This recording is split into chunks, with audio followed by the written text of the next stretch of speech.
Right now, as you watch this, somewhere in the Persian Gulf, a supertanker is sitting still, not broken, not lost, waiting because one passage, 21 miles wide, is too dangerous to cross. And the moment that happened, the rest of the world started paying attention to something it had ignored for decades. The truth is this: the entire global economy, every product you own, everything you eat, every drop of fuel in every car, on every road, moves through a handful of gaps in the earth so narrow that a single ship on a single bad day can stop all of it. There are 24 of these passages in the world. Most people cannot name a single one. Today, we are going through the ones that matter most, what happens inside each of them, and what the world actually loses if any one of them closes. Before we go through each passage, you need to understand one thing. These choke points are not independent of each other. They are a chain.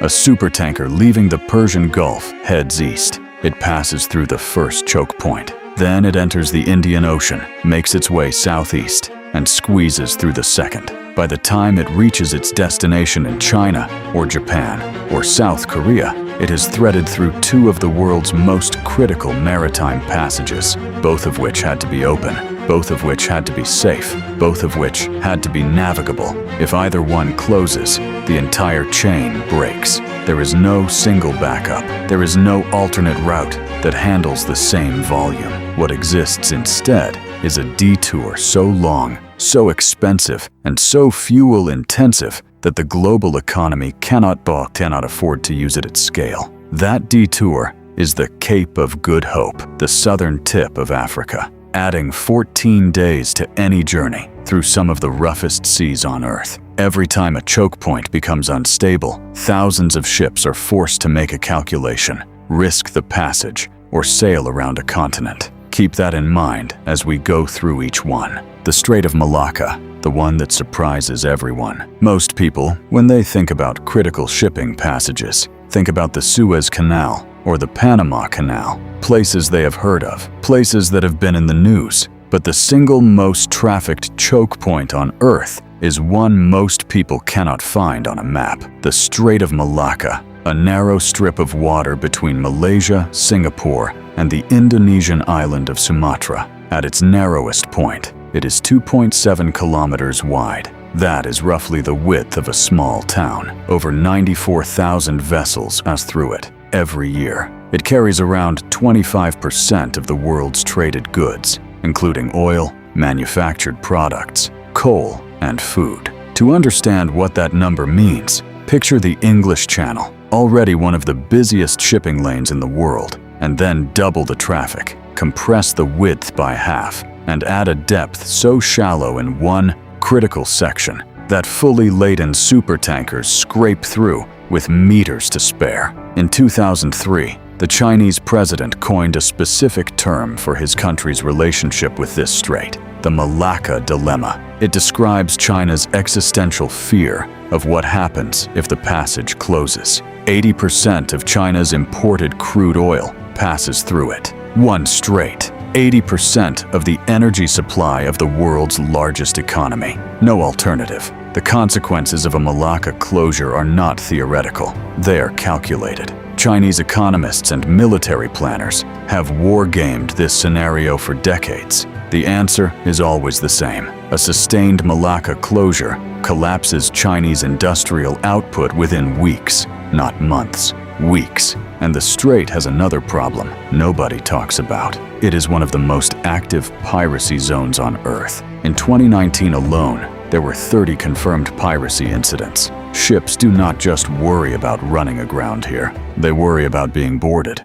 Here is something that sounds impossible. There is a major shipping lane that runs directly through the center of one of the world's largest cities, the Bosphorus Strait, Istanbul, Turkey, a waterway so narrow at its northern entrance that it measures just 700 meters across, less than the length of 2 container ships placed end to end. Over 40,000 ships transit it every year. They navigate past apartment buildings, restaurants, mosques, and some of the most densely populated urban coastline on Earth. On both sides, people living in waterfront properties watch supertankers drift past their windows. The channel has a sharp S-shaped curve in it. Massive vessels, carrying hundreds of thousands of tons of oil, have to execute a near 45-degree turn inside a passage barely wide enough to fit them. Pilots who navigate the Bosphorus describe it as one of the most demanding maneuvers in commercial shipping. Minor collisions are not rare, they are routine. But here is what makes the Bosphorus genuinely different from every other choke point. It does not primarily carry oil, it carries grain. Around 20% of all global wheat exports from Ukraine, Russia, and Romania pass through this single narrow urban waterway. Hormuz threatens the energy market. The Bosphorus threatens the food supply. Under a treaty signed in 1936, Turkey has the legal authority to close the Bosphorus to warships during times of conflict. Turkey exercised this power in 2022 after Russia's invasion of Ukraine, blocking Russian naval vessels from entering the Black Sea. A 90-year-old treaty, invoked in the middle of a modern war, using a passage that runs through a city of 15 million people.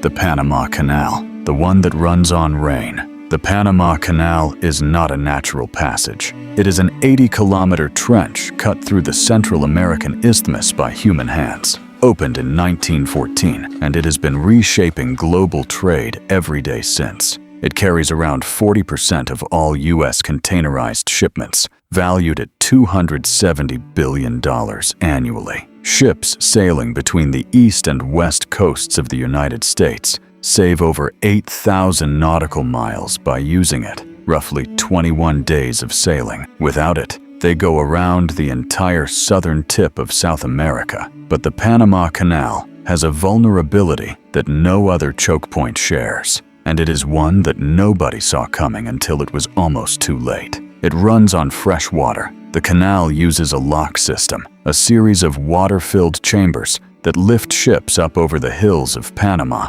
and lower them down the other side. That water comes from Gatun Lake, a reservoir in the Panamanian jungle. Every ship that transits uses millions of gallons of fresh water to move through the locks. In 2023 and 2024, a severe drought hit Panama. Gatun Lake dropped to critical levels. The Canal Authority was forced to reduce daily transits by 40%. Not a war, not a geopolitical crisis, not a terrorist attack. Rain. The absence of rain in a jungle in Central America disrupted global trade for months. The canal connects 1,900 ports across 170 countries. The climate vulnerability of one reservoir in Panama reaches every one of them. And then there is this. In 1928, a man named Richard Halliburton decided he wanted to cross the Panama Canal. Not on a ship, he swam it. The crossing took him 50 hours of swimming over 10 days,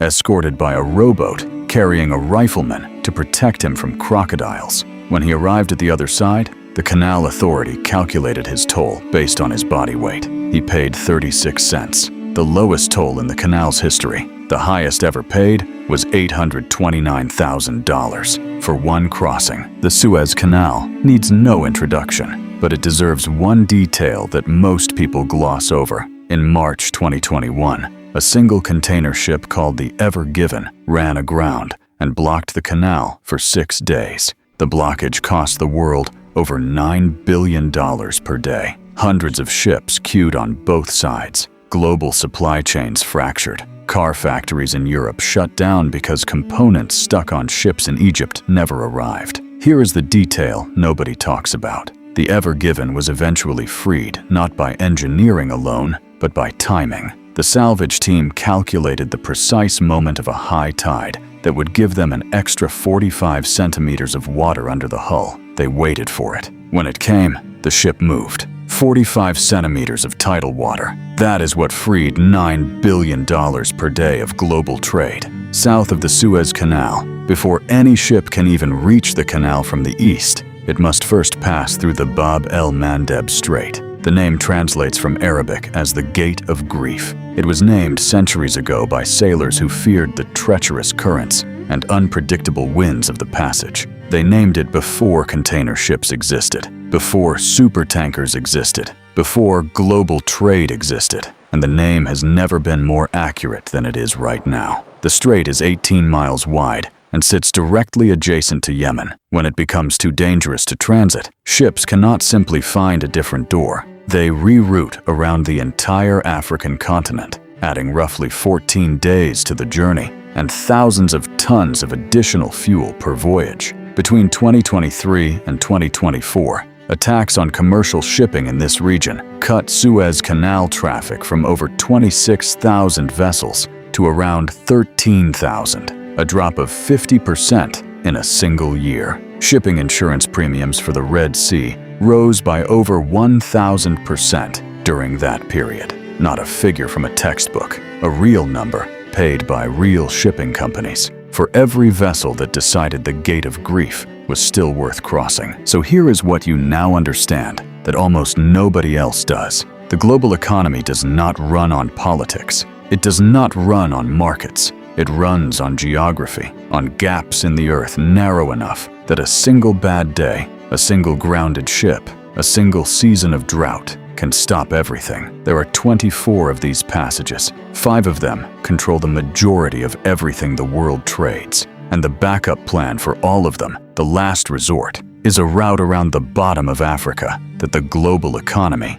cannot sustain. The world has built an extraordinary system of ships and ports and trade routes, and then it funneled all of it through passages that sailors named the Gate of Grief, centuries before anyone understood just how right they were. Next time, we are going inside the ship itself, the hidden device that keeps a vessel the size of a skyscraper from capsizing in the kind of seas that guard these passages. A system so precise, so powerful, and so counterintuitive that most engineers still find it hard to believe it works. Subscribe so you do not miss it.